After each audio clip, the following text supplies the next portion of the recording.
What's up? What's up? All my true funk soldiers, club funketeers. I'm coming in hot today. A little old school, Earth, Wind, and Fire.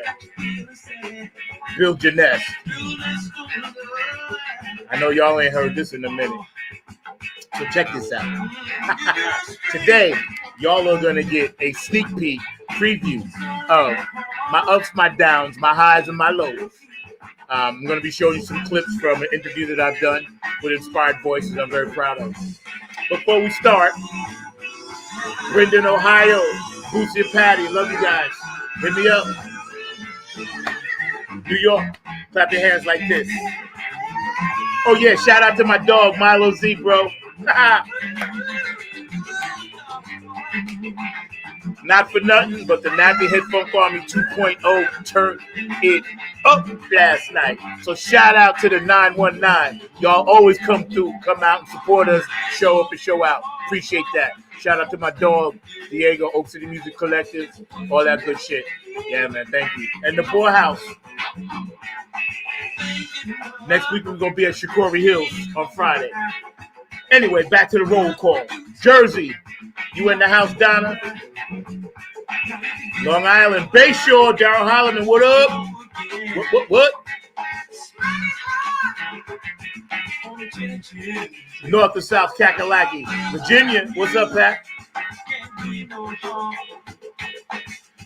New Orleans, what's up, Rob?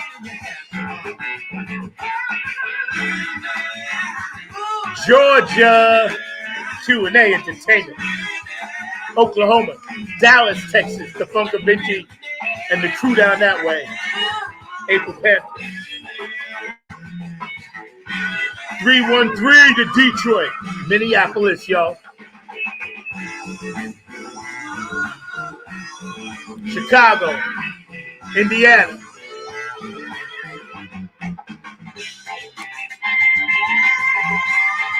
For some reason, I wanted to hear this song. Don't ask me why. And no, I don't own the rights to it, so you don't have to sue me. I'm not making any money from it. California. I don't know if you up, LL, but if you are, love you, sweetie. I got some stuff to tell you. Shout out to Darrell Jones, my dog. We're going to be coming with something soon. So we want everybody out there to build your nest and make sure when you build your nest, make sure it's tight. You know, when you build your crew, make sure they tight. In your businesses, make sure they tight. Make sure that everything you do, keep it tight, keep it right, keep it funked, keep it locked down, James Brown tight, as Boosie would say. Shout out to the Samoans over in Hawaii, Tokyo, Angyang Haseyo, China, Japan, Germany, France. Shout out to DJ Coccolino in Italy and DJ Elisabetta in Ireland. I love your playlist. You be crushing that stuff, sweetie. We got to get you back on the show soon. I'm a little tired, obviously, performed last night. So, I'm just get right to it. Sometimes in life, you have to deal with pain. You have to deal with struggle. You have to deal with things that out of the ordinary, and those are things that will affect your daily life, but don't let it affect your mental and don't let it affect your physical. Also, you know what? Real quick, I'm going to shout this out early. My dog right here. All right. Y'all know what time? Hold on. Y'all know what time that is, right? Okay.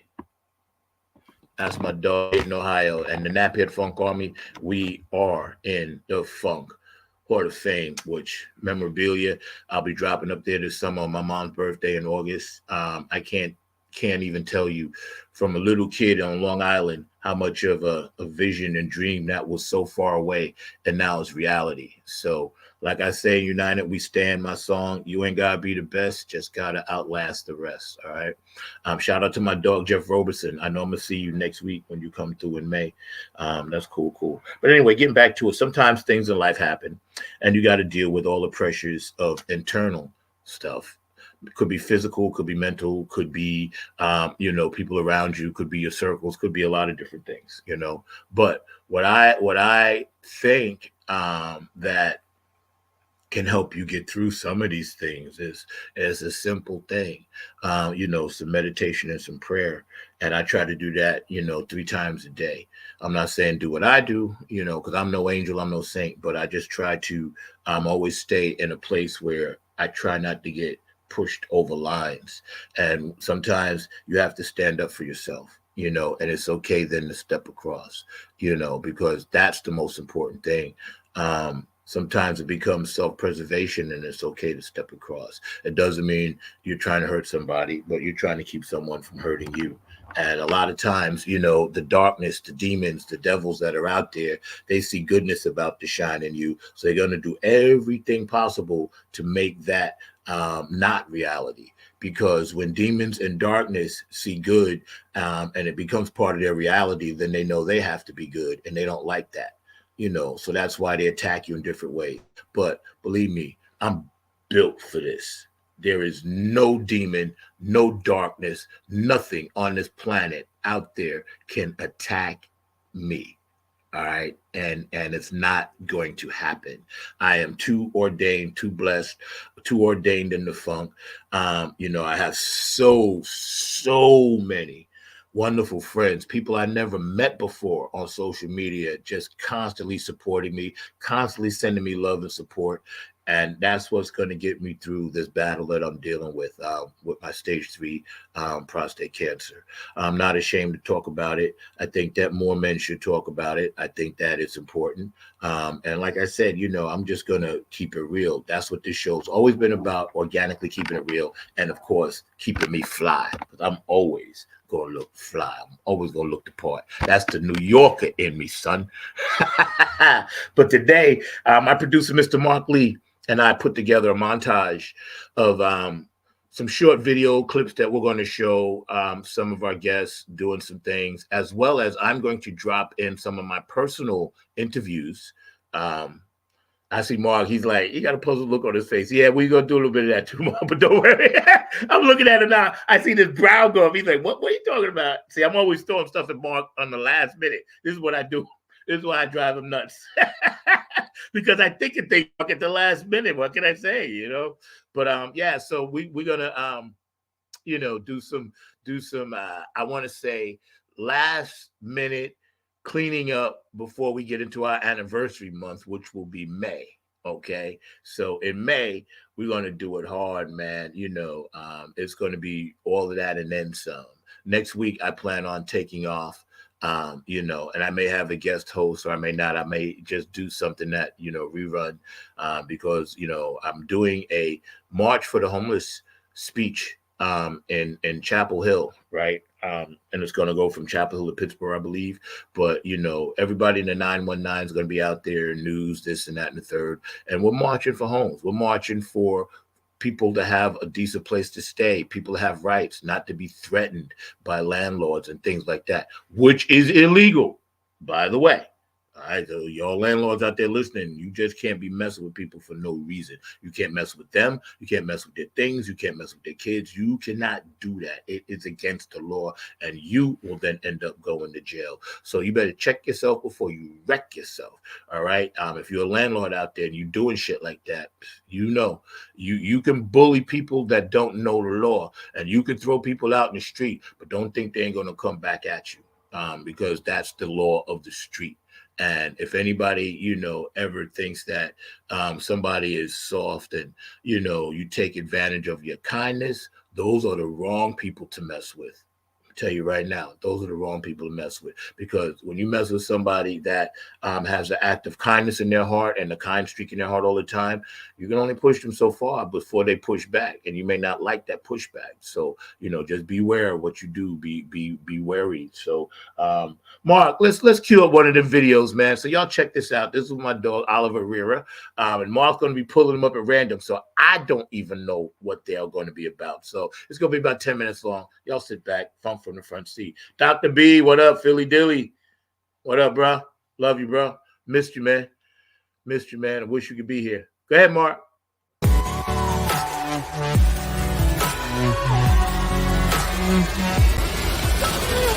Welcome to another episode of Inspired Voices. My name is Oliver Riera, and this is Zach Robinson. Hey, what's up, man? Thank you, Oliver. It's a pleasure to be here and share this with all you guys on Inspired Voices. I love the show, man, and it's an honor and a privilege, bro. Yeah, man, absolutely. Yeah, man. Why don't you tell everyone where you're from? Well, yo, check this out, right? What you do? What you do? What I do? Oh, well, that's all good. Yeah, I can do that too. What I do? Right now, I'm rolling with the Nappy Head Funk Army, professional musician. I've been that since I was like maybe 10 years old. And right now I'm just making that funk happen, keeping that funk alive. I got a podcast, Funk from the Front Seat, that we do. And I'm a Club Funkity ambassador for Patty and Bootsy Collins. I'm the vice president. So we keeping it all around the world for the funk, keeping it real and making it work, man. Hey. Spreading peace and love, bro. Oh, man. Yes, sir. Dude, I love your style, man. Thank you. I appreciate that. Like just not even just like just the clothes or anything, but just the vibe, you know what I mean? The way you speak, it's very flowy. Thank you. You did something for me, man. That was dope when you took our first promo pictures when we first came back. All right. From COVID. That was your first ones after COVID? That was the first one coming back. Remember we was in the garage? Yeah. Yeah, man. And you took those photos, man, and that's what boom, kicked us back in, because everything was stagnant before then. So man, I'm proud of you, bro. Thank you. Oh, thank you, man. Number love, man. Yeah, absolutely. But where you from, man? Yo, so I was born Long Island, Bayshore. Tiny little town, not really well known, Suffolk County, went to like mostly, middle class, elementary schools and high schools and stuff like that. Bayshore was cool because when I was, coming up in that hippie era, catching the tail end of the 60s and the riots and all of that, we never really saw that. We only kind of dug it when it was coming at our face as kids. But when I used to go in the city, my dad was a Baptist minister. And I used to go to Baltimore on church rides and go to New Jersey and go to Harlem and Brooklyn and see all these bombed out places and building this and that. And it made me question a lot as a kid.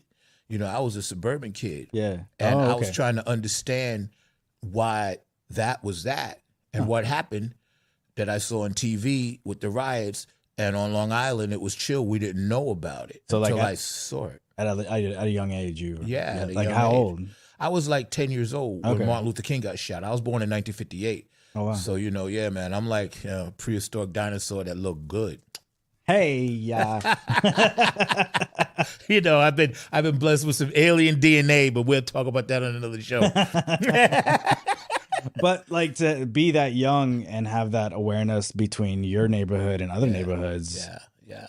What made you interested in like finding out? What it was the music, because gospel music was gospel music. And coming up in the church, my dad was a Baptist minister. I was a PK. So when I would go to these other places and meet these other musicians from Queens, from Brooklyn, from Baltimore, from Jersey, from DC, we would travel there, right? I would be like, wow, I'm part of that, because it's a church community. Back then, the black community, the church was the country club. It was the social hall. It was the political environment. It was the place where you went to get nurtured. It was the place where you went for knowledge. It was the whole thing encompassed in that one ball of wax, the black church. It was the backbone of the community at the time. Did it feel like a small community, even though it was big? Yeah, it did, because every Baptist church had their thing. That's why we would battle. You know what I'm saying? You go to Queens, you're going to get your butt kicked if you playing drums and you ain't up on it. And in Brooklyn, they had their style of church. Harlem had their style of church. Long Island, we had our style of church. So when the churches would come together and have these big gospel jubilees, they called them, it would be lots of musicians hanging out backstage. And we would all be talking about it. The contrast was in my high school, in junior high school, I grew up listening to Led Zeppelin, Kiss, Blue Oyster Cult, Edgar Winter and the White Trash, Johnny Winter, Chicago. I was listening to Mandrill, Earth, Wind and Fire, Parliament Funkadelic, so all Buddy Miles. Yeah, so we were like, in church, you can't play that stuff. But in our garage, that's what we was doing. And that's how Long Island was slightly different, because in the city, they didn't have basements or garages. So they had to practice in other places. Long Island, we had basements. So bands could come over, parents didn't mind. And that's how we cultivated it. And what every great musician do, and I tell y'all right out there, I'm gonna look in the camera, when you mesh the two, the street and you got the gospel, those are your best musicians. And that's how I came up under that. What instruments were you playing at the time? At the time, my first instrument, believe it or not, was saxophone. Okay. Couldn't play it. Chipped my teeth. Couldn't get the reed right. Did you chip your teeth doing the saxophone? Yeah, because so I asked my father, I was like, yo, I got to play something else, right? Yeah. So then they switched me to upright bass. I played upright bass for 3 years in the orchestra. Couldn't read a note. Was faking it the whole time. What I would do Ear training is listen There you to go. what she was playing. This girl named Laura, she was playing it. I was listening to what she played. Then I'd go home and memorize it and play it and come back and play it. But then they got hip to me after about the third year when I was just jamming. And the orchestra, Mr. Burns, he looked at me and said, what are you playing? And I said, It took them 3 years to realize it took him 3 years. Y'all was jamming, bro. So he said, all right, you out. So then he said, go to the drum room. And I go to the drum room, and there's nothing but snare drums in there. So I played snare drum, And after that, I remember it was like 1972. And Buddy Miles, Jimi Hendrix and all that, Jimmy had died, but Buddy Miles came out, a live album, and it was at, at the Fillmore on Thanksgiving or something. Jimi Hendrix did this thing. Yeah. And Buddy Miles was a drummer that played and sang. He caught my ear, and I was like, this guy's playing and singing. I said, that's it. That's what I want to do, because I always sang in church. What about it? When Buddy Miles played and sang them changes and things like that, it hit my spirit and soul because he was playing with the greatest guitar player ever put down on this planet, Jimi Hendrix. And I said, if Jimi Hendrix this guy is singing in Jimi Hendrix's band, playing and singing at the same time, and I want to be a drummer, I said, I want to play rock, and I want to play with that Jimi Hendrix kind of sound, that rock stuff, and I got to be able to sing. So I started practicing, right? Begged my father for a drum set. Now I tell you, Reverend Robertson, my father, love him. God bless him, right? My mother died when I was 7. So I grew up without a mom. Okay. So my father always tried to help me and appease what I was doing when it came to instruments. Okay. So yeah, that's that support. Yeah, he gave me that. Now my neighbors and everybody laughed. My family laughed, and my friends all laughed at me. Oh, you ain't gonna do nothing with that. Oh, Reverend Robertson, you wasting your money. He said, nah, let him do that. Right. So as I started getting better and better, it took me like 2-3 years to really get it. Yeah. Right. Once I got, because I wanted to play football too in high school, and I was doing that, but I was like, nah, the jocks are getting girls, musicians are getting girls. I'd rather be with the musicians. Yeah. And I had great mentors. What it took you said it took you a couple of years to kind of nail it down and stuff like that? Yeah, it did, because there was some really great drummers in Bayshore, that I looked up to. This guy named John LaPel played with a band, Jitterbug Jones. This guy named Rosie Threadgill, to this day, taught me how to spin my sticks. When I spin my sticks, it's in honor of Rosie Tush Threadgill. Howard Beeman, my first mentor, he played guitar. He's the one that taught me how to match my foot and what I'm hearing, and then listen to the band. Be the backbone. Don't just try to be that. Yeah. Because, when you first want to play drums, you want to be yeah, right. It ain't about that, So he taught me the pocket, and they worked on me for 3 years before they let me get in the best band called Manchild. And when I went in, I took Bobby's place, the guy that taught me how to spin, because he wasn't feeling well, and I jumped in and took his spot. And then that's when it kind of took off for me. So backing up a little bit, when you were in those 3 years learning, how was that for you? Because like 3 years for a kid, right, seems like a long time. So did you have the patience for it? Yeah. Were you frustrated? It was very frustrating. And I'll tell you why. Because there was so many opportunities that I felt I was missing, but I wasn't. And I tried out for bands and didn't make it. I got rejected. So don't let rejection stop you. Especially when. Yo, man, that what's funny, Mark? Come on in for a minute. I got to tell you about something. Yeah, go ahead, man. What's funny is, bro, I don't even remember. And this was just this past December when I did this interview. I don't even remember those stories that I'm telling. So for me, it's really exciting to sit and watch someone else tell my story on a show and watch it. You know what I mean? You get what I'm saying? It's like I feel like I'm in the Twilight Zone because I'm here, but then I'm here in the audience, but then I'm watching that. So again, man, shout out to my mom, Hetty Robinson, who saw this in me. Love you. She died when I was 7, but y'all don't know. Like back then, um, there were cultural things happening in New York that weren't really happening in other places. Not that maybe New Orleans, maybe Atlanta, maybe Chicago, maybe Los Angeles, maybe maybe Texas at the time. I'm not sure, but see, in New York, we had something that at that time other states didn't have. We had Broadway. Mm-hmm. See, so Hetty used to take me to Broadway plays, bruh. Like Man of La Mancha, Fiddler on the Roof. I mean, I seen Sammy Davis, like the one man show he did. I seen Little Stevie Wonder playing harmonica. The Motown review at the Apollo.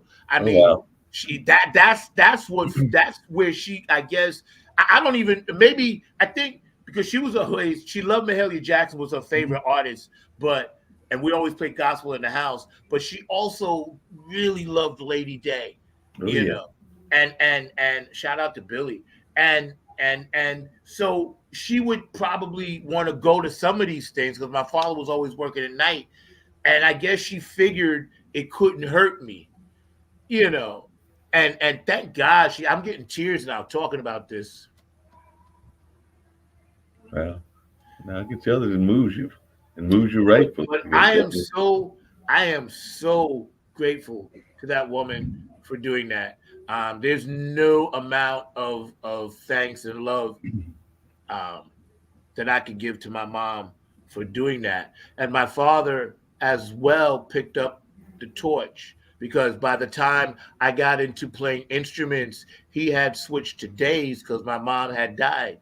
So he had to come to the day shift, right? And I don't know how he did it, man. I swear I don't. We always had nice cars, went on vacations, fishing trips, this and that, and he was buying me instruments. I don't know. Now I know, he was working, with the Masons, and I can't talk about that. So, but yeah, that man, he made sure, and he was sick while he was doing that, ironically, with cancer, and he made sure that by the time he died when I was 21, I was musically on a path. Yeah. And I strayed a lot for the first 10 years on that path. The drugs, the girls, the women, the sex, the bands, the arguing, the this, the that, the egos, all of that BS, And then once I finally realized and it got serious for me, and then I got even more serious about it, and made it like my business besides working in healthcare, I looked back and I can only thank both of them so much, man. It's amazing you bring that up and everything because we got that important holidays that are coming up, and some people will be thinking this coming month and the months ahead about the importance of their parents because May is Mother's Day and June is Father's Day, so they're both around the corner and all along those lines. And I don't know if I've mentioned this to you before. We've known each other, and you're like a brother from another mother, and all in that space. But my mom's birthday is actually going to be in May coming up, so I believe yes, in the latter part of May. So she'll be as part of that Gemini holiday. She'll be turning a early 80s. So, but she's still very active, and definitely as a person that keeps me and my brother as well as her grandkids and the rest of the family in line and everything like that. So that motherly love as well as that fatherly love, because that I've talked about my dad and his artwork on your show as before. So I love both of those parents, so I can relate to you having that support. I'm fortunate that mine are still here, and I know that yours are here from an ancestral standpoint. Because as I've told you before, I oftentimes feel that they are guiding us, even if they're not here. Because I lost my grandmother way back in the '80s, but as far as I'm concerned, she is still guiding my journey along with some of the Oh other. yeah, our spiritual ancestors are always with us, man. LL says that all the time. We should thank. Matter of fact, I got to thank my spiritual ancestors right now, so she don't get upset with me. Sorry, so late in the show, LL. I love you. I'm thanking my spiritual ancestors right now, so thank you. And she's gonna be doing some stuff with us soon too.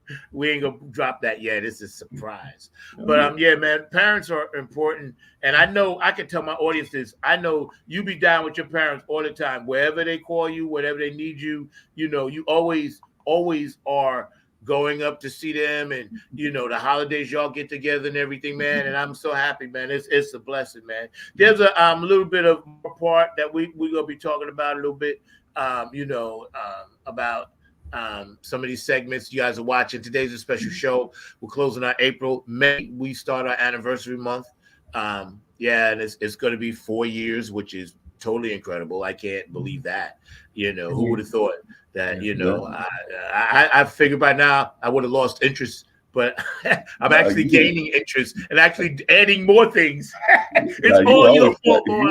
You're always planning. You're always engaged. You're always doing things, and of course, you're now becoming very much of an activist as well. I know we're going to get to the politics later and everything, but I was going to share with you that I told you I did a couple of things this weekend. 2 of them were walking tours, but I also did this thing called Reimagine the Durham Freeway in the area that's near Hayti. And there was a housing advocate that was at that hearing. There was people from different groups and everything.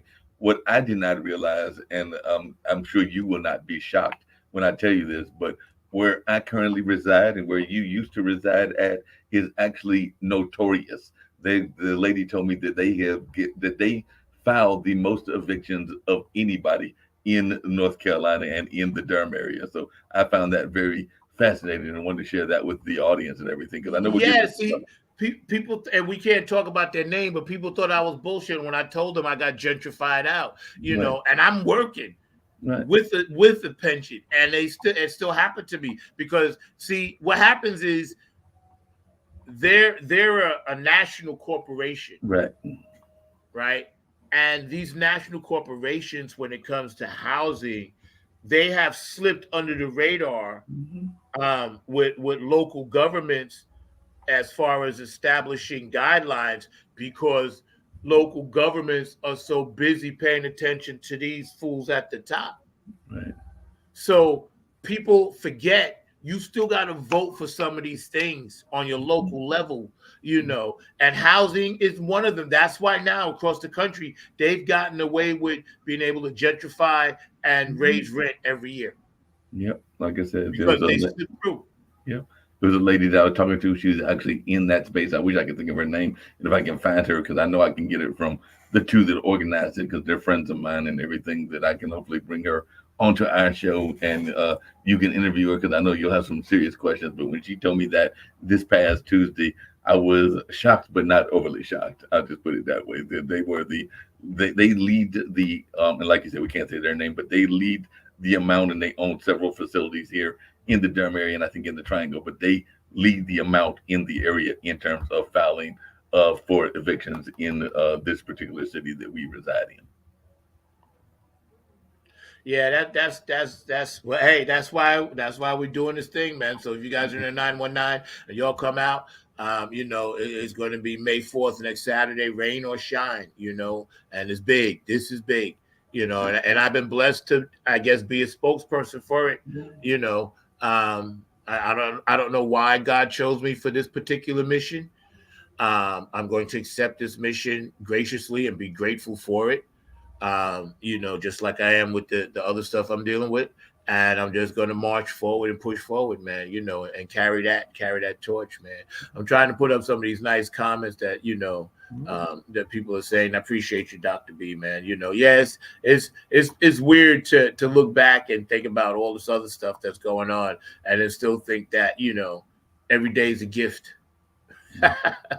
Speaking of a gift, like I said, Oliver and me, you had told me about the interview. When you said Oliver, I'm thinking Oliver from because you have so many friends, just like I have so many friends. So when folks will say, like even when I tell my Ray that I'm going to talk to Mike, or I'll say like a first name, he'll be like, you say that like I'm supposed to know who it is, and all along those lines. And I think that's what I was thinking when you said Oliver, because I know that we know some different Olivers and different people. So at the time that you had told me that, I wasn't making the connection. But then when I was doing the editing and doing the thing, I'm going like, wait a minute, Oliver Riera? We worked together. So I remember that you shot the video, but we had actually worked on an improv group with a ex-girlfriend of mine and all along those lines. So I remember him coming to her house and rehearsing and doing a number of things, including some parades that I did with Gravedigger and Oliver, including doing a whole musical that was not a musical, but like a murder mystery. I think Oliver was part of that. That was based on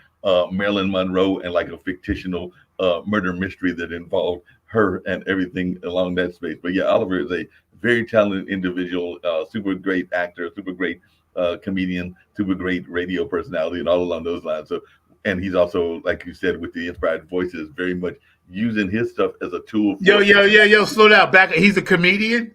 Yeah, Oliver's a comedian too. He never told me that. He even thank you for telling me that. See, now I got something on over him now. He never told me he told jokes. Yeah, he told That's jokes. funny. He told not only that, but ironically, the episode after you, because I looked at some of the other episodes, is a gentleman named Matt White, and that's his last name, but he's definitely a brother. And that was the interview that Oliver did after you on his show. And that gentleman, who I think is from down east, or he might be from the Raleigh area, was part of that same troupe that I'm talking about. So when I was looking at the clips, I'm going like, wait a minute, then you mean the episode after my friend Zach is Matt, who I also know and everything? So he interviewed a couple of people that I know. But yeah, he's got some comedy talent, and he's definitely got some acting talent as well. So yeah, you're going to have to give him a hard time. But yo, let's run another clip, man, and see what else I said. Let's check this out. Let's see what else I said. All right, sounds good. I didn't want to play football. I didn't want to go to school. I didn't want to play sports. From that moment? That moment, I did not want to play music. Really? I stopped, right? I stopped for 3 years. Damn. And he lived for 3 years. He died when I was 21. I found out when I was 18. He knew he was sick since I was 16. Right? He didn't like try to like, yeah, get back on the music, man. Like all that stuff. Because he knew after losing my mother at age 7, like when you throw dirt on your mother's grave at age 7, it's pretty much a wrap. Mm. But I overcame that because the struggle and the good people around me didn't let me feel it. I didn't feel my mother's pain until my father died. Mm. Because that's when you realize you're an orphan. And I had heard that word in books. A lady came into me and said, oh man, you're an orphan now. And I thought about it. I was like, yeah, she's right. Yeah. Right. It hit me hard. And see, I had an older stepsister from my dad's first marriage, but she was already doing her own thing. So now I'm 18 years old. I quit the band Man Child. I wasn't on the road. Mm. I just kind of did what I had to do to graduate high school because my father always wanted me to graduate high school because he did not. And I remember him sitting in the stands. And by this time, he had shriveled all the way up. You know, it was hot. Sitting in the stands, I got my diploma and I looked at him, man, and I was like, "This for you." And I went home and looked at my drum set. I sold it. I had a chrome Gretsch. I sold it to this guy named John Lapel, one of my mentors. Because by that time I was kicking my mentor's ass. You know what I'm saying? I sold it to him. But you were in the bands before you quit, right? So like, what did the bandmates say? Well, Gary New Year's Bonds was only a summertime thing. But the band Man-Child, they had replaced me with somebody else because I had started slacking off and my ego had started taking over, which was no good because I thought I was better than what I was, And when you get to that point, that's when you get your ass kicked, because I went to the city and started seeing Dennis Chambers and Billy, all the people that's really, really, really good. And I said, okay, I still got like 5 more levels to go. Yeah. Because you don't really learn your instrument unless you're a prodigy. But when you take in the slow training like I did, you don't really get good to you in your mid-30s. You know what I'm saying? Mm-hmm. And this is facts. So I'm 18 years old. Now I'm responsible for a house. Yeah. Don't know how to pay bills. My dad did all that stuff. You know, he is sick, right? I get married. This lady that I was in love with, 18, get married. You know, she moves in the house. You know, had a son. You know, Zachary. I know you in Georgia, right? And Kayla Maya, I love you too. And at this point, your dad's still alive because you're 18. He's still alive. He stayed alive long enough. My son was born at July 31st. My father died September 9th. My birthday's July 31st. There you go. See, all right. Hey, all right. yeah. There you go. So when all that happened, right, I had to become an adult overnight. Yeah. Now I'm used to kiddie shit. You know, just doing all shit that kids do. Partying, drinking, smoking, hanging out, no responsibility, pocket full of money. Now I got to be a husband. I got to be a father. And I got to be a household person taking care of business. Screwed it all up. Yep. Horrible husband. That's a switch right there, man. Horrible father. And lost the house. My sister didn't speak to me.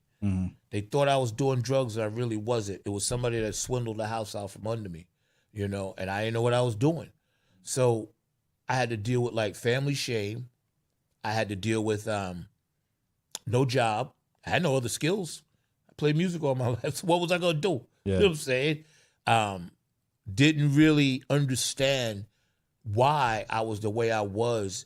But then after years of therapy, I realized that the loss of my mother and then seeing my father remarry this woman when I was 8 years old, and she came in the house and stole everything and left him sick, which I believe causes cancer.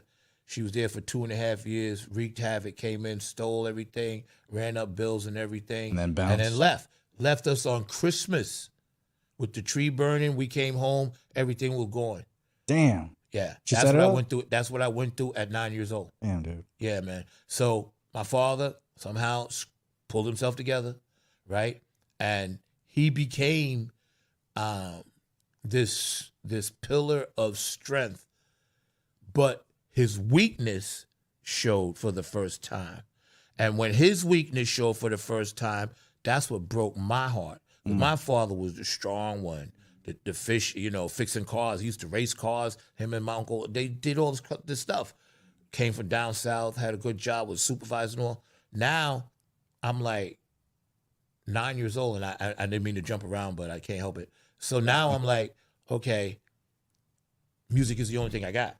Yeah. That's why from 9 to like 16, I was So balling. when you said when your dad, when you saw him like not be the strong man anymore, that's when you decided the music is your life. Yeah, that's Okay. when I had to figure out, okay. Oh, because you felt like you had to survive on your own. Yeah, exactly. And see, he wasn't there. He worked all the time. And matter of fact, I'm working on a book now called Alcoholics, Bootleggers, Prostitutes, Preachers, and Pimps, because that's what I grew up around. Because my father used to rent rooms in the basement of our house, and that's all that was down there. Damn. I called it the den of iniquity.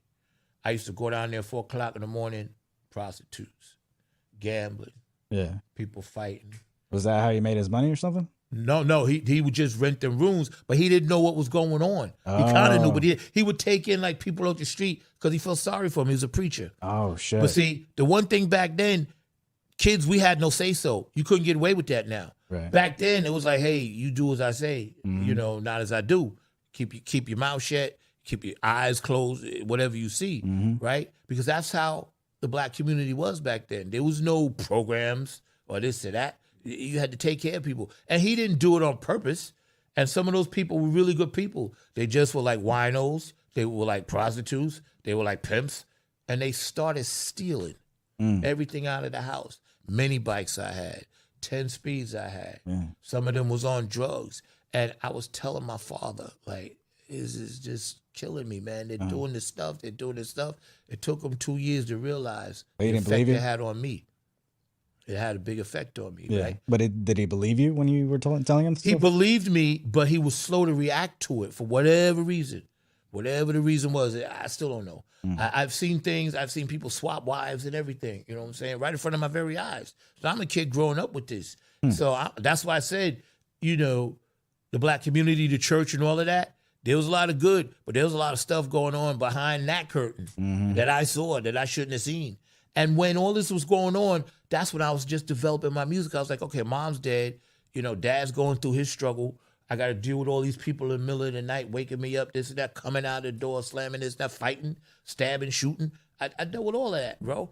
And that's when I started hitting it hard. That's why he always let me do the music. And to this day, I believe all that stress is what causes cancer. Mm-hmm. You know, so finally, from 9 to 13, when I was 13 years old, he had got rid of everybody out of the house.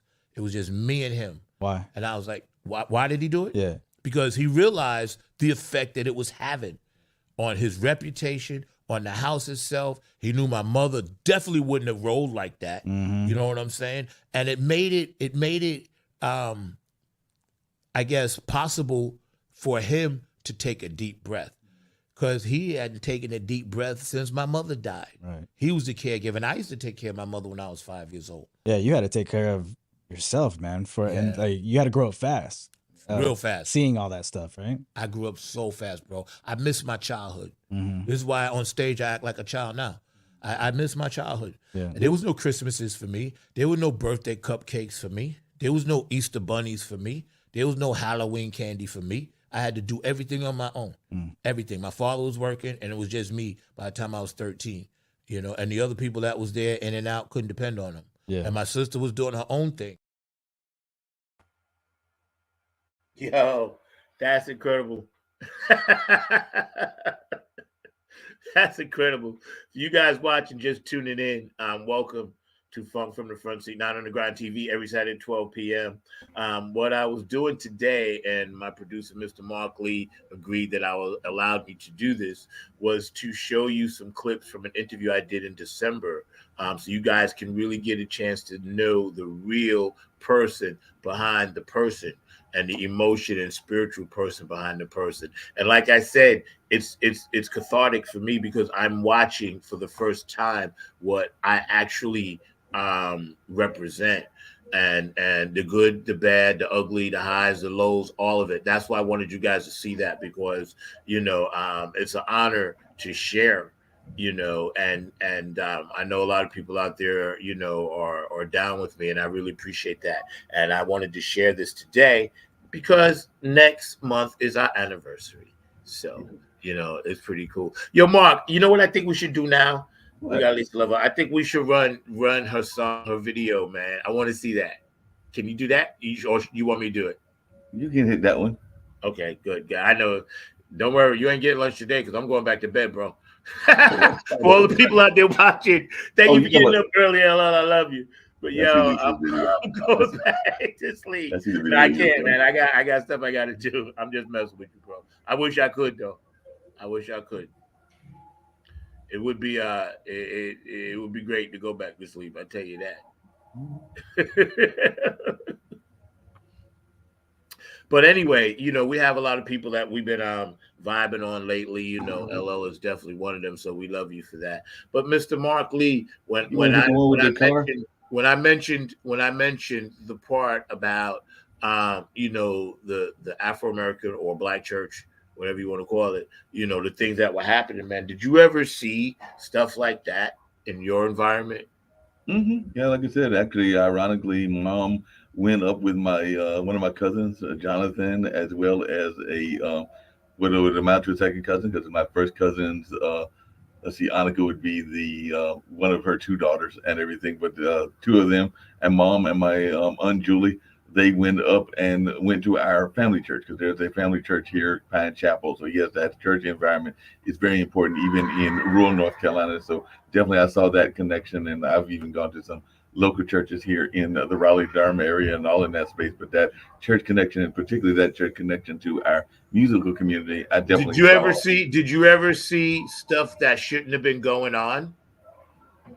I mean, the kind of family that I got and everything, they were very much keeping us away from that stuff and everything. I'm sure there was some of that stuff going on, but it was not, really put out there and all in that space. I'm sure it was going on, but I don't know that I ever observed it personally myself. I'll just leave it at that and everything. But I'm sure, like, I know some people that are, even to this day, are, church musicians during the day, and they might be non-church musicians on the weekend, and all in that space, and they might be engaged. But that's okay though, because see, music is music. Doesn't really matter where you play it at, as long as it's uplifting and the Most High to praise. It don't really matter, man. That's why the power of the one is it really is the way to go with the one, But yeah, it's funny because we're showing these clips, of just part of me that you guys might not get a chance to see often because I kept it to myself for years and years and years. Hey, Zach, one of the things that I do remember seeing, and I don't know whether you saw it as much there in New York,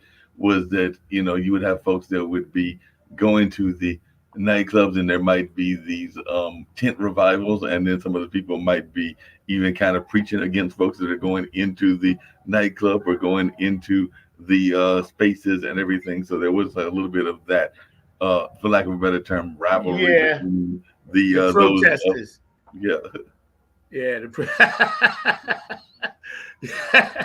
And I get it. Like, I've been on both sides of that, so I get it, man. But it's just so funny because when you think about it,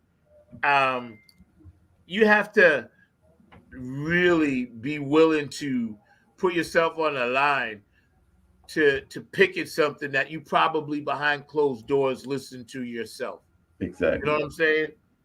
It's like, I don't know, but I can't see how any black household in the country during those times wasn't listening to all the same stuff at the same time.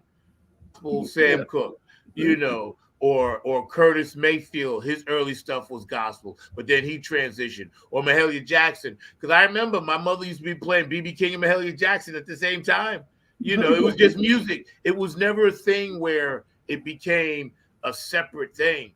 You know what I'm saying? Even in church, we knew the church musicians were street musicians, street guys. So I guess it's the same all over, man. It's the same all over. But Zach, when you were in school, did you have any problem with people that might have one principle and not be having the same principle? Because one thing that I know that my mom was adamant about was that we would play card games or games that had cards, and my grandmother and granddad that were on that side of the family tree and everything were adamantly not wanting those kind of cards in their family circle and everything like that. So definitely they would tell us. You mean like playing cards? Like playing cards. Really? They thought that was evil? Yeah, they were not fans of that. That was considered evil things to do. Really? Yeah. Hey, to each his own. I ain't mad at it. Everybody got their own way, Yo, so check this out, right? We get ready to set up another vid real quick, right? But I want to run something, so y'all sit back, hang tight, man, and y'all check this out. This is a shout out to my girl on the West Coast.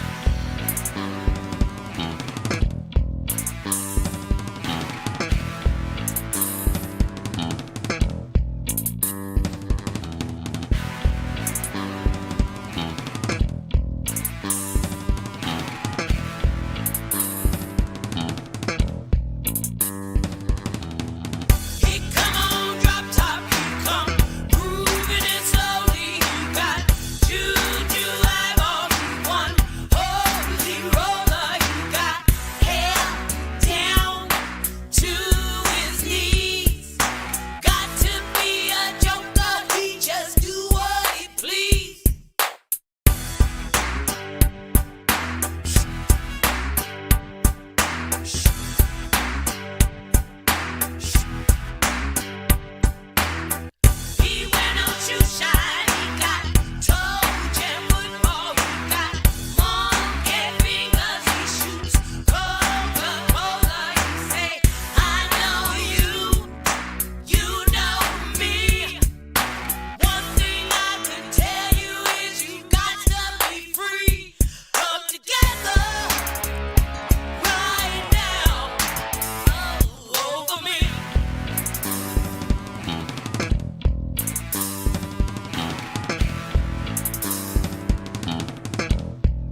coaster, he got early warning, he got muddy water, he want mojo filter, he say 1 and 1 and 1 is 3.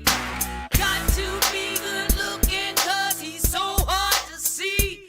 Come together right now over me. Yeah.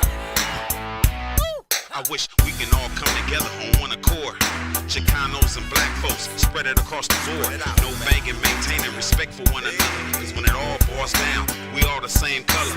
Brothers with different mothers, fathers protecting kids. East, west, north and south side beings. Get a power to the people, equally spread it out. The universal breakdown is what life is all about. No rags, toe tags, erase the yellow tape. We can do it right now with no time to waste.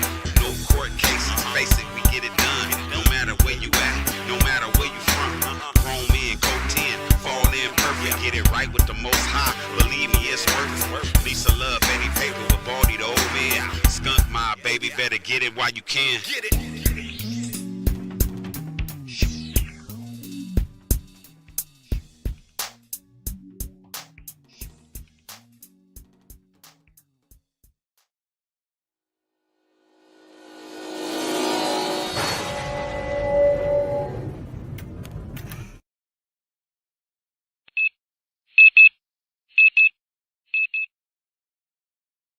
That is a smoking Yo, great shout video. out, Lisa.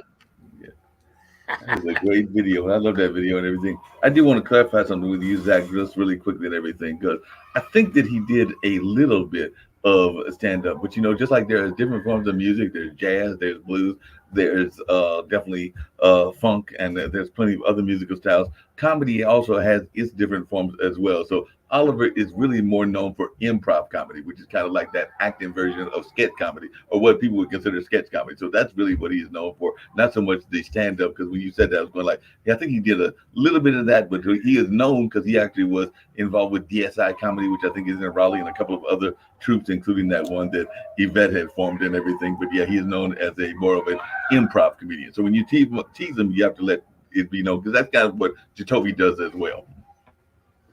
Yo, that's what's up. And see, I get that part, because when you said it, I got that. I understood what you meant, you know, but it was just funny because I was picturing him standing up there like, you know, like Dave Chappelle or something telling jokes. I was like, man, I don't know. But I was like, you never know. People got many sides. True that. My throat's a little scratchy today. Well, speaking of scratchy and throats being all of that, there was some very deep stories that you told, and we got plenty of them. We could go for a whole 2 hours if we wanted to, but I wanted to know, did you want to see another one of these powerful interviews? Because I got another short one that I think the folks need to see of you. This might even be the one where you're talking about the airplane, because I know that there's definitely one where you talk about 9/11. That might be the one after this, but did you want to see another one of these in-depth clips and everything, since it is your show? Who is it? Huh? Yo, Who? you. Me? You. What do you want me to do? I said, did you want to see another one of these in-depth interviews with you and Oliver? Did you want to see another clip? Yo, I zoned out for a minute, bro. I swear to God, I couldn't hear you. I'm listening to you. I heard like, but I remember. I swear that's all I heard. Yes, please. Run another one of those. Let's run another one of these. Don't ask me what happened. My mother died. Right. He was the caregiver, and I used to take care of my mother when I was 5 years old. Yeah, you had to take care of yourself, man. And like you had to grow up fast. Real fast. Seeing all that stuff, right? I grew up so fast, bro. I miss my childhood. Mm-hmm. This is why on stage I act like a child now. I miss my childhood. Yeah. And there was no Christmases for me. There were no birthday cupcakes for me. There was no Easter bunnies for me. There was no Halloween candy for me. I had to do everything on my own. Everything. My father was working, and it was just me by the time I was 13. You know, and the other people that was there in and out couldn't depend on them. Yeah. And my sister was doing her own thing. Because at the time, I think she had kind of realized what stuff that was happening in that house, and she didn't want her kids involved because they were a little bit older than me. Periodically, she used to come, and I used to go over there on Sundays and hang out with them and play their 45s and listen to the music. But for the most part, she wasn't in that house. Yeah. Were you a trouble kid? Because like seeing all that stuff, going through all that stuff, you know, you're either thrive or you let it get to you and you go down. in life? I wouldn't say I was troubled, but I would say I was disturbed. I was disturbed. Can you elaborate on that? Yes, because I used to just want to be by myself. I used to go up on my roof at night and just lay and look back at the stars and the UFOs and shit going by. And then I got to the point where I was better off being alone. I played with my friends. I was sociable, but they would all go home to families. I would just go home to the empty house because my father worked 2 jobs. He worked from like 7 in the morning to 3. He would come home and take a nap to 7 and then go from 7 to 12 to his other job. I was a latchkey kid. Yeah. So when the house finally got empty and it was just me, it was crazy hard. I was scared a lot. Damn, I bet. I had to cook for myself a lot. And he taught me, my mother taught me, so I was good. But I ended up liking to be alone. Because at that time, I'm 13, I'm processing this music thing.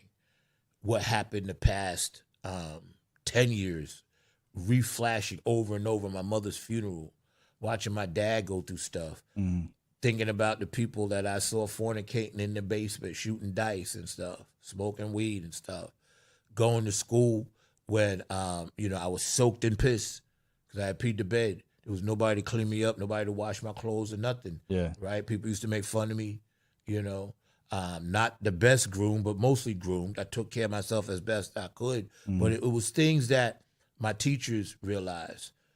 And then they kind of was trying to look out for me. But at that time, again, it was whatever happened in the house stayed in the house. Wasn't like it is now. There were no programs for shit. Yeah. You just existed Deal with as a kid. Yeah. So once I understood my journey and I started to understand where I needed to go and get on my feet, and I was playing football and pretty decent athlete, whatever, and then the music thing was kicking off, right? I was good because, I was playing. My father was, I thought was healthy. I was touring with Gary Barnes straight out of high school, had a pocket full of money. Then he got sick. Then I got married, kids, and then I stopped for 3 years, right? That's when you say that slide, I hadn't hit rock bottom yet. I hit rock bottom when I slid down and started self-medicating. In the 3 years? Those 3 years right there? More than 3. Yeah. Like 13. 13, yeah. From the time I was 21 to the time I was like 35. Self-medicating. Was that like... Like, in other words, I never shot heroin. Because like you were doing drugs beforehand, right? Yeah, but it was like sociable. Right. Now I was doing it to kill the pain. And that's when therapy and psychiatry and psychology in the early 80s had kicked in. Because remember now, my father died in 1979.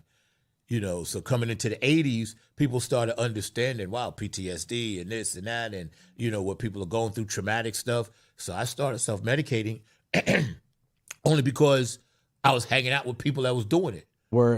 So like the first time you were self-medicating, was that like you were so depressed at that time that you just went with it and then it just became a regular thing? I was so depressed. It was New Year's Eve. I was driving on the Belt Parkway in New York. I had like a fifth of scotch, right? And I had done a lot of cocaine and I was smoking weed and I let go of the steering wheel. On purpose? On purpose. And tried to go as fast as I could in the snow on ice. So you were trying to commit suicide? Tried, bro. And because New York, the grooves in the road, the car wouldn't crash. I was like, all I did was slide around and bang. I hit a snowbank. I tried so hard to get out of here. Because at that point, I was done. What was running through your mind after you hit that bank? I was spared and I got to continue, unfortunately. Because I was so depressed. I lost my mom, lost my dad. My sister didn't really care. People didn't really care about me. All they wanted was what I was doing musically, I thought. I felt like I was being exploited, playing in all these bands, this and that. But at the end of the day, you walk off the stage, nobody really gives a shit. Right. You know what I'm saying? So I was like fed up. I was like, okay, I done lived a fast life. Boom, I'm out. But it didn't happen that way. And when I smashed into the bank or whatever, right? And I was like, all right. So I go back to an empty apartment. Nothing was in it. Just me. I had gotten divorced at that time, from my first marriage, whatever, right? Mhm. They had went their separate way. I was really depressed because I wasn't seeing my son. I felt like I had been a lousy father and a lousy husband and all of that stuff because I was always enraged and I was always, always angry. And at the time, I didn't realize I had high blood pressure too, which makes you that way. Oh, I didn't know that makes you. High blood pressure makes you very tense and angry. Because I wasn't taking care of myself. I was young. I was like young, dumb, and full of what. Yeah. So when I pulled myself together and I was sitting in that empty apartment talking to myself, and I was like, okay, I need some stability, right? So I got into healthcare. Interesting. So there's a switch that happened right there. Right, because I wasn't playing music and never wanted to play again. Yeah. I had no desire to play in any band, sing, nothing like that. Got into healthcare, started working at Pilgrim Psych Center. I don't know if that's good or bad. What made you go there first? Because they was hiring. Okay, gotcha. They was hiring. I needed a job. All right. I remember I'm coming out of music. I had no skills. Yeah. So at that point, you could just be an orderly. So I got the job there, and I saw things that I was like, holy moly. I thought I was fucking crazy. These people, they locked up for a reason. Yeah. And they was like, oh, they took my craziness to a whole nother level. I was like, no wonder y'all are locked up. In my mind, I'm thinking this now because I'm like, that could be me. Mm-hmm. I did some of those same things. So the way the universe flipped it on me, it was like, I'm going to show you, like the ghost of the past, ghost of the future thing. Yeah. I'm going to show you and put you in an environment where you could be here if you don't straighten out. Boom, it flipped. Mm. So I started thinking. That takes some stress off your shoulders? No. No? All it did was introduce me to more drugs. Really? Believe me, Psych Center in the 80s, you get anything you want. Mm. You had access to the nursing station. You could get Vicodin, you get pills, you get whatever you want. Oh, damn. You were orderly. You worked in the Psych Center. And you were like looking at those people like, I'm never going to be that bad. Yeah. But still doing the drug. Still doing the drugs because once you get in that environment, not everybody was getting high, but a lot of people was because you're dealing with people that have done some really horrific things and you got to deal with them physically. Mm. So you got to be ready at any time. Straight jacketing people, bed jacketing people, dealing with people that's 6'5", 250 that's built, weightlifters and garbage men and people that will rip your head off. Yeah. There was this one gentleman, he did something so heinous, we ended up taking him to where David Berkowitz was. You know what I'm saying? In Bellevue. We was on Pilgrim. David Berkowitz, Son of Sam's, thing like that. I worked Psych Secure. So Psych Secure, the only difference between Yeah, Psych Secure was no joke. I got a flashback of my Pilgrim State days. Just now, I was like, I got a little tense myself just listening to that story. Because I can tell y'all, if you don't know about healthcare and some of the things that people have to go through in their daily job, next time you see a healthcare worker, you need to thank them because it is not an easy job, especially when you're dealing with people that may be aggressive and things like that. So just keep that in mind. But yeah, I was telling that story because back then, it was no holds barred on getting high. Everybody was. It was like, I don't know, just like everybody now is on the internet, it's kind of the same thing. Mark Lee back there is eating something, so it's all good because I ain't mad at him because I know he's starving because he works so hard.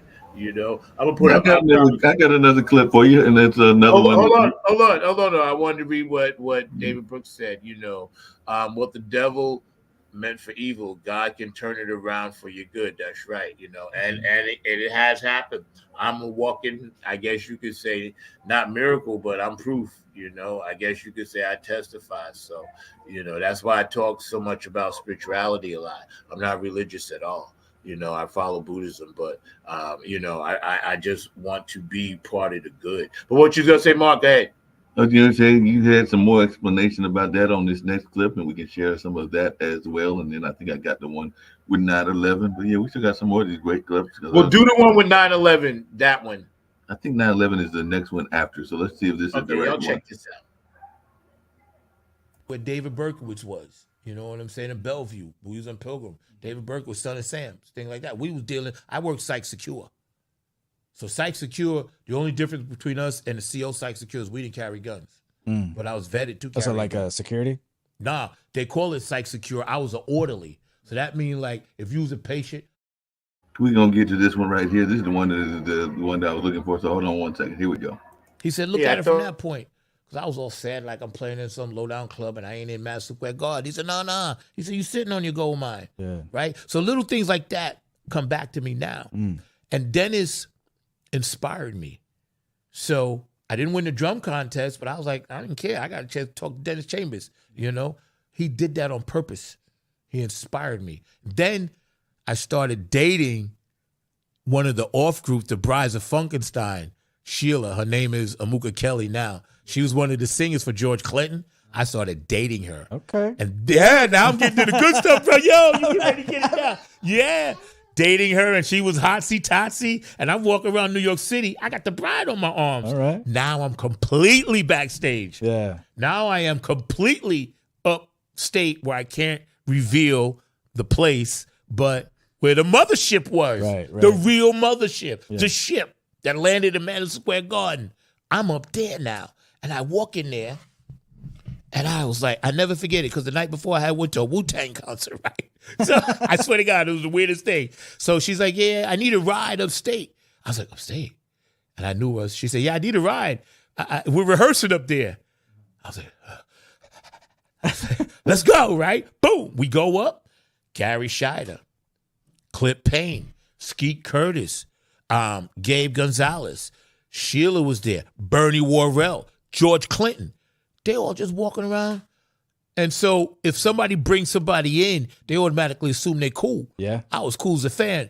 I was like, Fly on the Wall. I even wrote a song called Fly on the Wall in the Hall of Funk that I still play today. For that's why I wrote that song. For y'all out there that listen to Napier Funk Army music, Fly on the Wall in the Hall of Funk was written because I was up there. Then I understood what it was all about. That's why you notice this song I wrote, United We Stand, was say, you ain't got to be the best, just got to outlast the rest. Yep. I realized it wasn't about how good I was. It was about who you know. Yep. It hit me. Yep. And they said, yeah, you good enough to play. But George came up to me and said, nah, man. He said, you can hang out with us. He said, but I'm already carrying 3 drummers. I don't need another drummer. So I was like, man.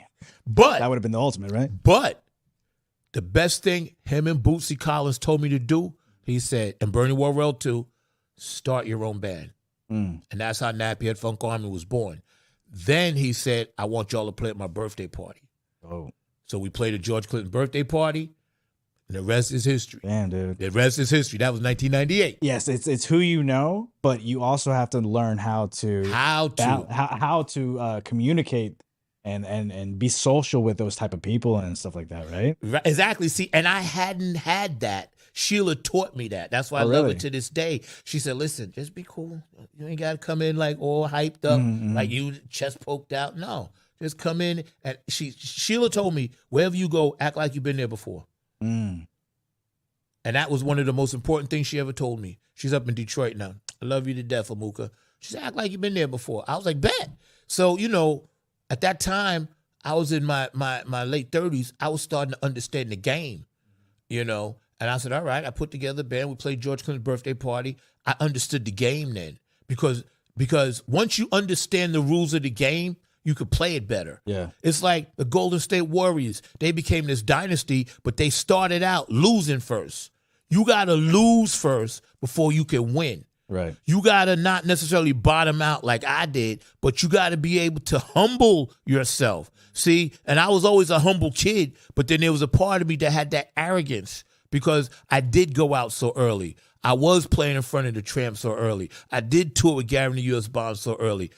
I had a residency at the Twin Towers, the Waldorf Astoria, the Manhattan Center. We played in front of George Thurgood. I was playing in cover bands, one of the best in New York City, which is still around today, Creations Music. It was a wedding company. We played for everybody. Whoopi Goldberg, John Leguizamo, You know, we played high-end stuff. We traveled to Mexico, traveled to Hawaii. I did all of that. So my ego was there, but playing pop music. But I always wanted to be here with the funk. So then once I realized how to fuse the two and get my mind right, because my mind wasn't right. I had been through so much as a child. Yeah. I had been through all this traumatic stuff. I'm working for the Carmelite nuns, and I'm trying to put together a funk band and still record my own ideas. I still hadn't, now remember, I hadn't recorded anything yet. I played on 2 gospel records, but I hadn't personally recorded anything. Nappy Head didn't even have a record out when we started playing. Yeah. And I had to redo the group. You know how it is. You put people here, you put people there. Yeah. So once I did that, right, and I realized my purpose, Jerry Jamont got me into the Buddhism, and Jerry Jamont took me to this place called Stream Ring, and you'll hear that on my record. And guess who was there? Madonna's guitar player. Oh, shit. Paul Pesco. Mm-hmm. He had a studio in there. And Madonna used to give him all the equipment after every tour. All the stuff on the top of the shows was Madonna. I was like, ooh. So Jerry says, listen, Paul, this guy Zach, whatever, he wants to, do some work and hang out, whatever, right? I got a job doing voiceovers. Really? All the Angels, Edward Hawkins, California, come see his mass choir. I was doing voiceovers, bro. There you go. Yeah, so. Look at that voice. Yeah, right. I need voiceover work. Hey, hire me. I can do it. I can sound white. He's got that white voice in him. Hey, I can do that, So I'm hanging out with Paul Pesco, and, we trading ideas. I'm learning MIDI and production from him. That's why I worked so well with Mo.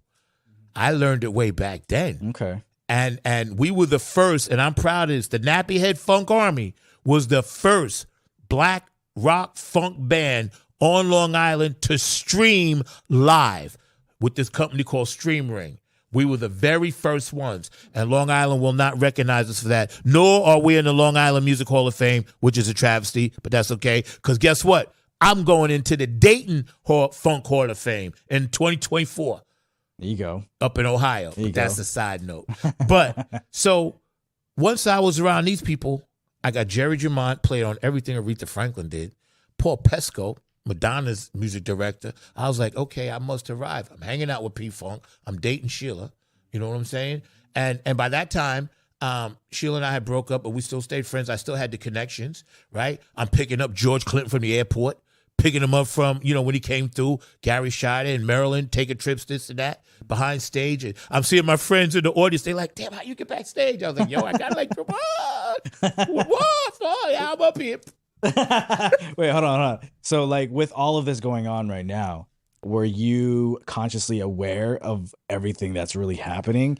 And were you careful about not to fuck anything up? Good question. I was consciously aware because I had worked with people that couldn't even help themselves in a nursing home. So it gave me, the creator made me go back and relearn humility. And once I relearned humility, that's why all these guys to this day are my friends and I could be around them. That's why I'm in the funk now. Bootsy made me this and that and the third. Because I came in, when I came back, I was ready physically and mentally. So to answer your question, I was consciously ready. I was still excited and happy, but I didn't need to play drums for George Clinton then. All I needed was his validation to start my own stuff because he knew I knew all of his stuff. Yeah. And then some of his cats was like, yo, you pretty nice. You should do your own thing. And then little by little, right, I realized it's that consciousness that you said, my spirit in this earth suit wasn't ready before. That's why I couldn't get it. Yeah, it was split up. Right. Once I came together on both sides, then I knew I wasn't going to fuck it up because there was nothing else for me to do but that. Yeah. And they validated me. They said, listen, you one of us. You do you. You go out, start your band, do warm-ups. We opened up for Living Color a lot. Corey and them became friends of mine, and Vernon Reed, good friends of mine. My guitar player that plays with me, Andy, plays with them. So it was like, oh, you guys are ready to do this stuff, And when all of that happened, that's when I was getting better band members, Kevin Harrington came in on drums. William Press Bush came in on keyboards. Tanya Tillett and Pat Dioria came in on vocals. The band got better. Carlton Collier, rest in peace. I just buried one of my bass players this past summer. He came in. I started working with 2 bass players, which nobody was doing back then. Dumpster Funk does it now. But Speaking of videos man. and all of those guys, hey, I did find what I was looking for because you do great voiceovers, including those great acting voices. So this is the clip I was looking for because this is you doing your impersonation of an airplane. So this is us at 9/11. So I want you to check this out, Zach, because you do a really good job of an impersonation of an airplane. So check this out. I will. What? You're killing me. Damn. 9/11. Fuck. We were right there. And then the world changed. No longer do people give a shit about music. Music, if you think about it, between 2001 and 2005, the arts were dead. Really?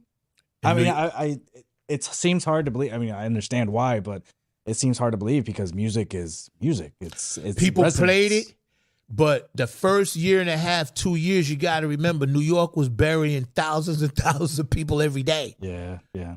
So a lot of the places in the village were right around the Twin Towers. I worked in the Twin Towers. I had a residency there with Creations Music for like 5 years. Every Tuesday night, we would be there jamming up top. All of that was gone, you know? And a lot of the clubs started weaning out. CBGB's eventually closed. Wetlands eventually closed. The Red Lion eventually closed. Club Life, where we play with Taylor Dane, eventually closed. What was going through your mind, man? When all that stuff was Depression. settling back in. Depression. The what you went through before started coming back. Depression. For me, and I was part of the Black Rock Coalition, BRC. Every famous black rock musician was in it. Fishbone was in it. Living Color was in it. We used to plan gigs. We used to play with these people. The late, great Ronnie Jordan. All of these people, right? We was in that thing, right? And once the city of New York, the pulse, the heartbeat changed, a lot of people gravitated towards DC because DC always had their go-go thing. That's the heart of Chocolate City. That's the heart of funk. It wasn't New York. It was DC, Chocolate City. That's the heart of funk. Plainfield, New Jersey is where a lot of them came from, besides Bootsy and them, Ohio. But Ohio and D.C., Zapp came from Ohio, Isley Brothers, Bootsy Collins, Lakeside, all from Ohio, you know, Slave. Then Prince came out and doing his Minneapolis thing. So there were different parts of the country now that was just as good, if not better, than New York when it came to opportunities. A lot of people left. They went here, they went there. Yeah. The music, Broadway and all of that stuff took a hit too because they had to kind of shift. No longer could you go out and be funny and be fun. Even comedians changed their stuff because New York was on the serious rebuild tip. Yeah. You got this big mass pile of metal the size of 5 football fields sitting downtown, smoldering still. We did a benefit shortly after. It was like 27 days later, we actually had a gig booked before that happened at NYU. And we went and turned that gig into a benefit.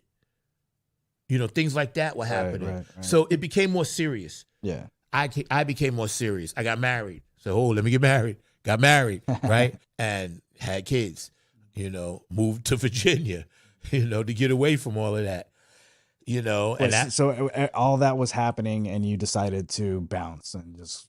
Yeah, it was best for us. Really? It was, because you had all those connections. Yeah, they were there and it was cool. But again, all of those artists that I'm talking about all went overseas and I couldn't go. You know, a lot of people left New York, you know, Gotcha. they did other things and MTV was popular. Videos came out. No longer was the live thing at the top, the cherry. The live thing had dropped down to say where the chocolate is. There was still whipped cream and then the cherry. The live thing had dropped down because people were like, funk is cool. You're jumping around, you're dancing, but I lost my cousin in 9/11. I ain't interested in this shit. And we got music videos now. And The digital age came in. yeah. So we used to sell CDs out of the trunk of our car. Now I got this thing called MySpace that I got to deal with. And then now this thing called Facebook comes out. I got to deal with that.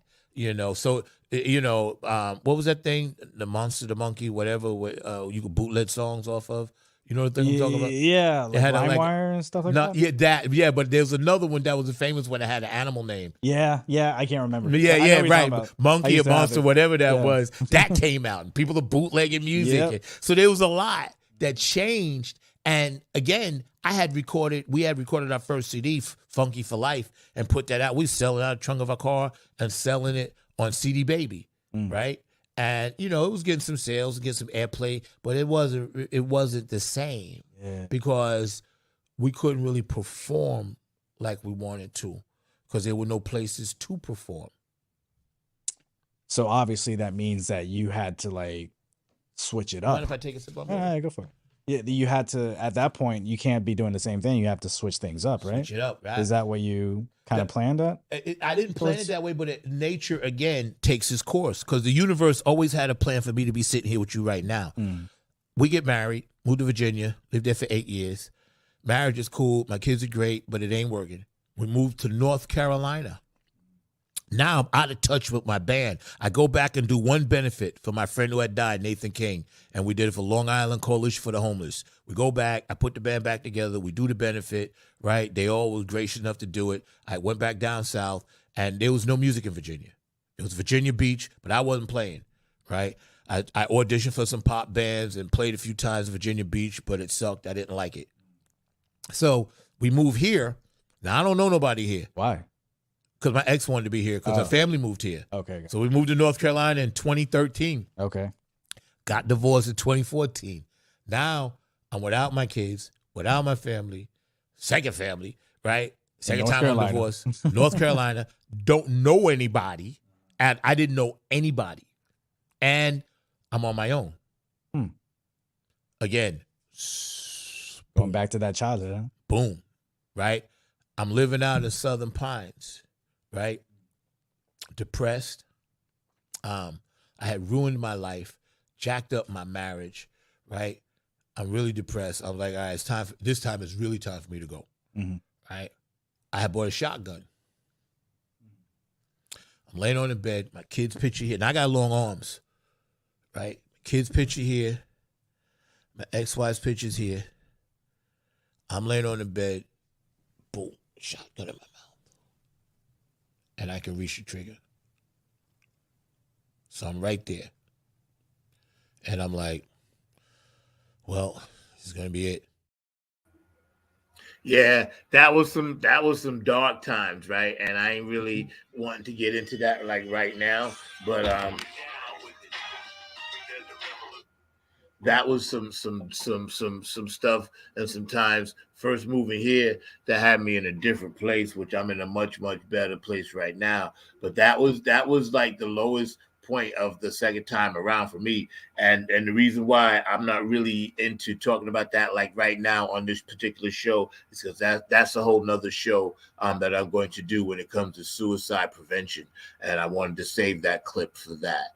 You know, it's not like I'm afraid to talk about it. It's just that I wanted to save that clip for that. So you'll see that at another time. But basically, by the time I moved here, and you know, here it's cool and everything because I love it. It's like it's cool. You know, there's no stress or nothing like that, or you know, there's things going on. But you know, the music scene here, keeping the funk alive, I feel is my mission now.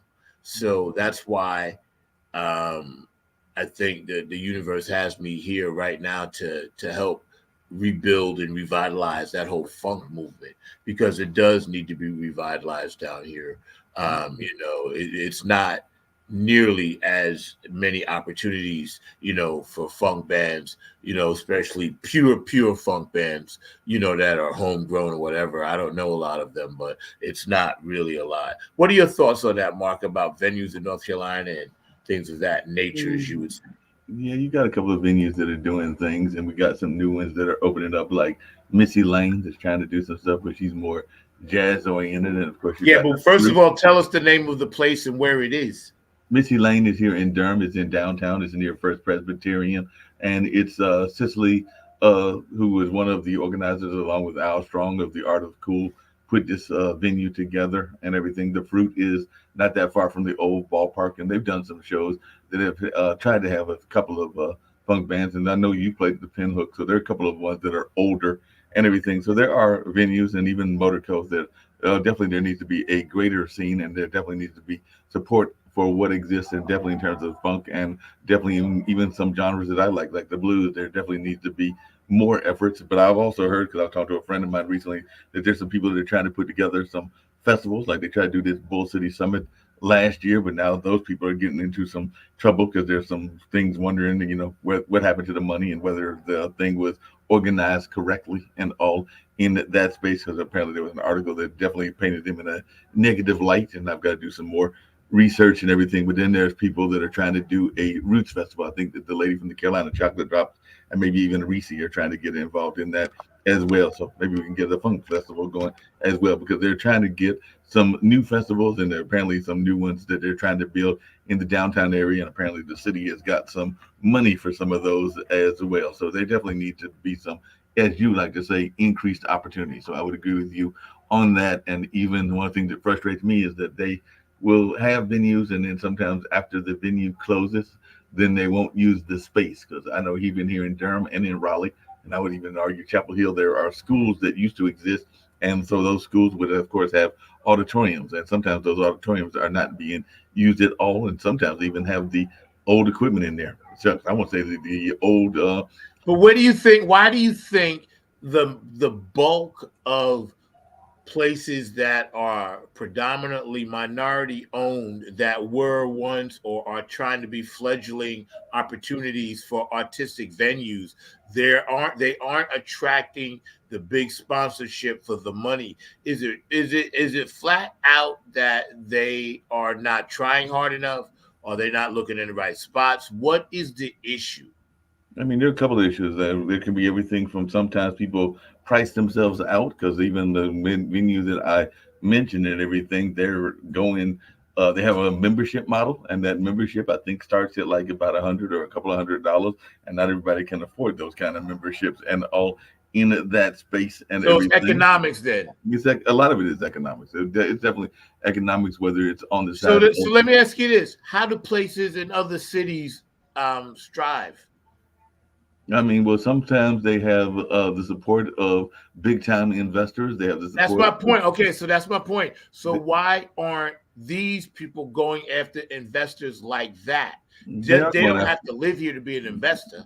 No, they do go after investors like that, but sometimes the investors are wanting to see a business plan. They're wanting to see a proof record, and they want to see a track record. And not everybody that is doing these venues has that track record. Yeah, but see, in other cities, they don't go by that.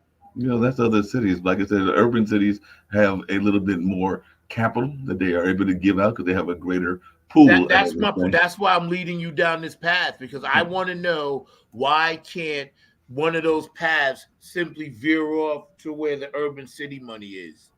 Like I said, it seems like it would be a simple move to me.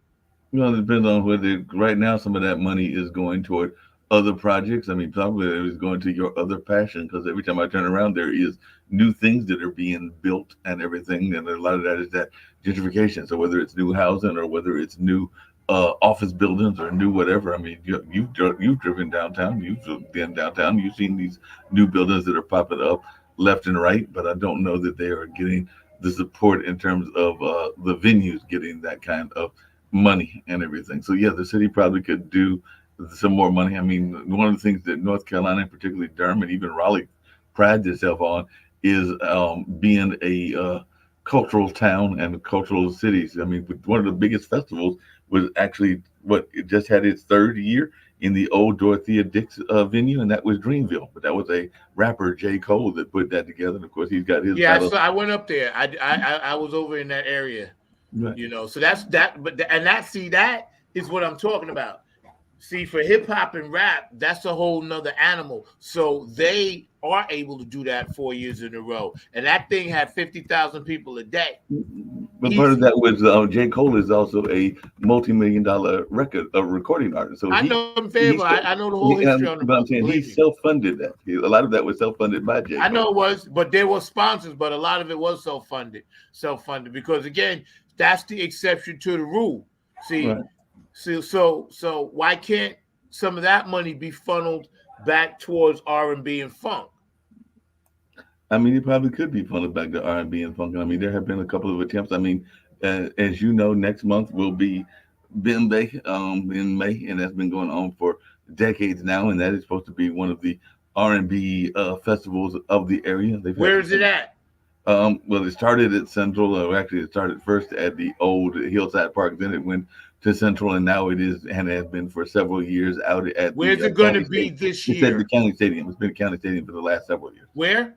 County Stadium in Durham County County, Stadium. in Durham County at County Stadium, which is out there by the Durham Hospital, Durham Regional. It's out there by Durham Regional. Okay, yeah, I don't know where that is. Interesting. Anyway, we want to thank everybody. Today was an interesting show. It's our last one of May. The last one of April. So please join us in 2 weeks. Next week, I'm going to do a rerun because I'll be at that rally speaking, doing a speech, and I'll give you some live footage from there on my Funk from the Front Seat Facebook page, so y'all can tune into that. I want to thank everybody this past year that has chimed in with us, that has been on the thread, that has made these awesome comments. Shout out to LL, I love you. Shout out to Cindy, Dr. Brookenstein, Sonia Murphy, George DeFonga Vinci, April Panthers, shout out to Kevin Harrington. Shout out to all the people that continuously help pump this thread and push it through. And my girl, my homegirl, last but not least, Teresa and the line dancers and everybody around the Boosie Collins Club, Funketeer and Peppermint Patty. Shout out to all you guys for keeping the funk alive. We're trying to do it here the best we can. Funk from the Front Seat, Not on the Grind TV, every Saturday, 12 p.m. I'm going to show you something, and then I'm going to end with United We Stand. But I wanted to show you a clip of my dog, Milo Z. Mark, I wanted to run this.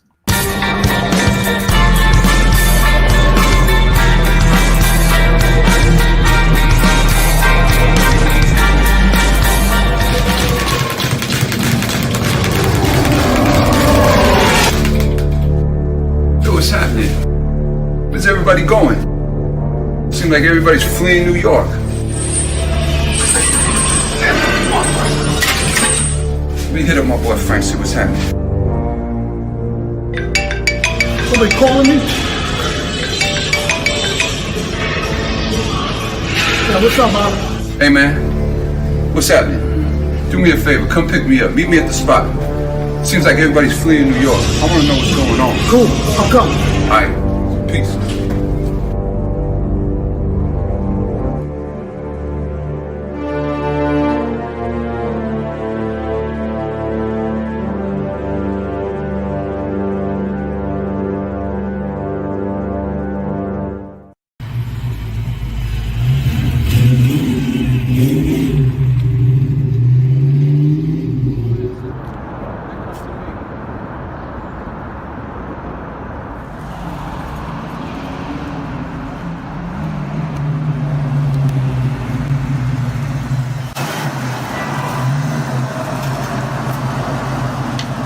What's up, man? Y'all ready? You ready? You late? Let's go.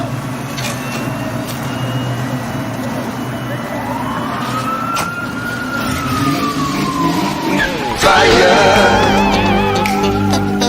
Said New York City is burning, and it running from us. Fire! Yeah, my city is hurting. Where's the loving? Ain't no loving, none for us. So New York City is burning, and it running from us. Fire! Yeah, my city is hurting. Where's the loving? Ain't no loving for us. I hear the people say, damn, I need a holiday. I need to fly away, 'cause New York has had a stay. Now we're on our own, but the city's still my home. Does anybody know just what is going on? Yeah, fire! New York City is burning, and it running from us. Fire! Yeah, my city is hurting. With loving, ain't no loving, none for us. I town. But take a good look around. New Yorkers always hold their ground. Before you go and cast the doubt, before you go and run your mouth, find out what it's all about. Don't ever count us out, no. New York City is burning, and they running, running from us. Fire! Yeah, my city is hurting, there's a loving, ain't no loving, love for us. Ain't nobody run for us. We gonna trust. Baby, just been humming it up. Why gotta be so tough?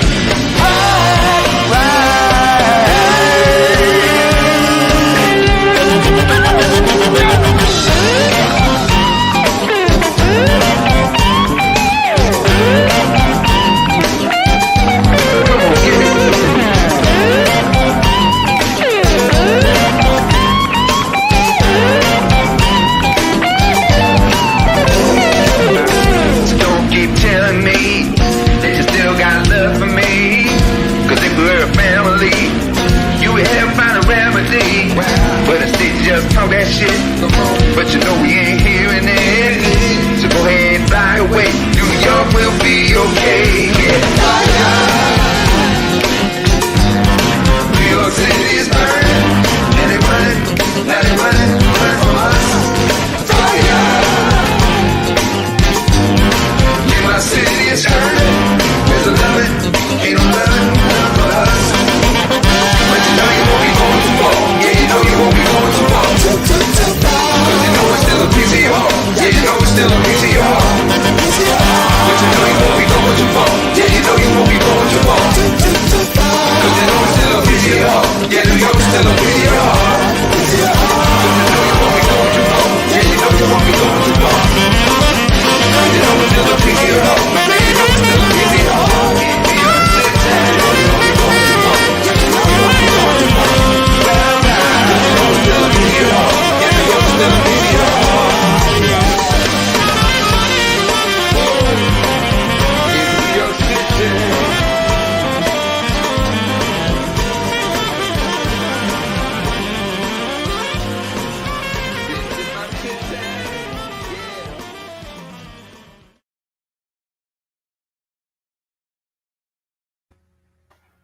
I love that, man. That's my dog. Shout out, man. We support you down here, man. Milo, I love you, dog. Really, really appreciate you, man. And you know, you stand tall, man, for what you believe in, bro. That's what's up. Yeah, man. So I want to say thank you to everybody. You guys have been great. I know the show will be aired again at 6 and 9 o'clock and whatever Mark does it. Mark, thank you again for a great year. My God, I can't believe it's been another year, bro. We're going into year number 4. Anniversary number 4, and you already got all kinds of amazing fans. I didn't get a chance to shout them out, but I saw that April Pants was giving you a thumbs up as well as us a thumbs up. Thomas Hamright was watching as well and gave a like, as did Curtis Wilcox and James Jones. And then you got some love from Michael Patterson and Cindy K. Lane, and you got some care from Elizabetta. So definitely all kinds of folks. Thank you. I appreciate all you guys, man. You guys, you know, you've been with me through thick and thin. And one thing y'all can say about me, I'm always gonna keep it real. I'm transparent. You know, of course, I keep some things to myself, but I'm transparent because that's how God wants to use me. Years ago, people used to think that I was going to be a minister, and I always said no. I said, but He's going to use me in another way, and I think I'm able to share my stories with people. That's what's up, Brooks. Thank you, man. Yeah, anybody wants to send a 4-year shout out, anniversary shout out, man, just send it to me. Y'all know how to reach me, Facebook Messenger, and please, send me a little clip of video. I'd love to hear from you guys so we can run them on the show. I really do. So everybody, James and Elizabeth and April Panthers and, you know, all the other brothers and sisters that are watching, man, please send me some stuff, man. So shout out, 4-year anniversary. And we're going to run a whole show on that like we did last year and the year before. So that's kind of cool, man. And again, united we stand, divided we fall. Should our backs ever be against the wall, we'll be together until the jam is done. So I'll see y'all in 2 weeks. But we are gonna have a show next week. It's gonna be a rerun. I haven't decided which one because I'm speaking at that rally. But again, man, and I'm playing next Friday night as well at Shikori Hills. If you're in the 919 and y'all want to come see and get some of this funk that we're doing, y'all can check us out. Shout out to everybody. My producer, Mr. Mark Lee, like I said, always with me through thick and thin. I love the brother, man. So united we stand, divided we fall. I will see y'all in 2 weeks. Peace. Hey, yo, man, what time is it? You know what time it is, man. 2 a.m.? Yeah, man. Man, you know what? What's that? It's 8:46, bro. Wow, that's deep. Yeah, you know what time that is. Yeah, man. Nappy head? Yo. Funk Army. What's up? Stand up. Get it live, y'all. Yo, drop that beat. You know what we gotta do. Yeah, man. We bringing this funk just for you. Repeat after me. Say, you don't have to be the best, just gotta outlast the rest. You don't have to be the best, you don't, just gotta outlast the rest. You don't have to be the best, just gotta outlast the rest. You don't have to be the best, just gotta outlast the rest. United we stand, divided we fall. Should our backs ever be against the wall, we'll be together until the jam is done. I'ma say that again for you. United we stand, divided we fall. Should our backs ever be against the wall, we'll be together until the jam is done. Here we go, y'all. Now let me tell you a little story about United We Stand. It says we're gonna funk across this funkless land. We gon' stand up and let our voices be heard. We ain't gonna let nobody stop us from spreading the spiritual word. The ruthless corporate greedy don't give a damn about the needy. We need everybody in the house to join us on this one, all right? Y'all say, united we stand, divided we fall. Should our backs ever be against the wall, we'll be together until the jam is done. Are y'all out there? You feeling me? United we stand, come on, y'all. Divided we fall. Should our backs ever be against the wall, we'll be together until the jam is done. Yeah. Check. 1, 2, 1, 2. United we stand, divided we fall. Funkin' with the poor people most of all, as they poison our mind with food control.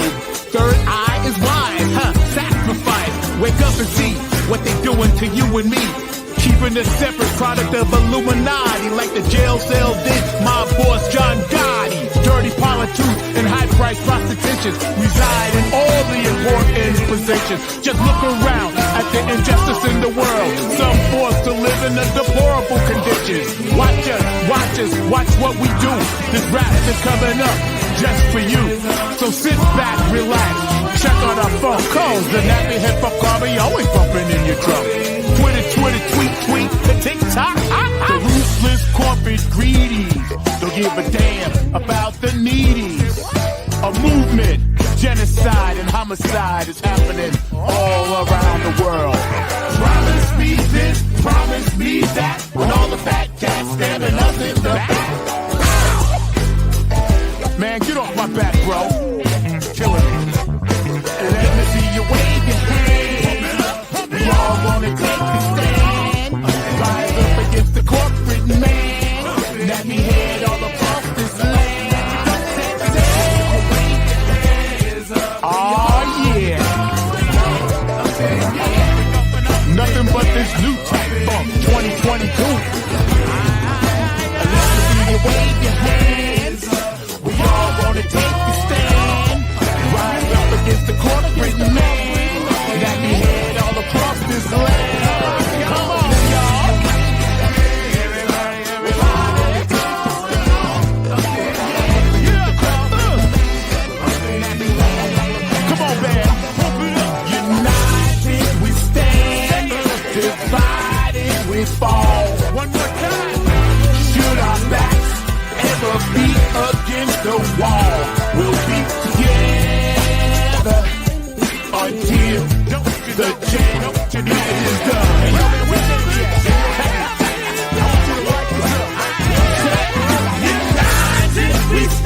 Y'all have a good one. And one more shout out right here.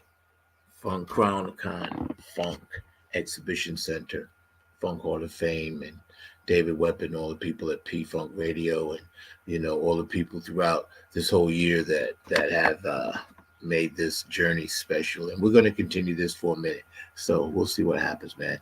I'll see y'all in 2 weeks. Peace.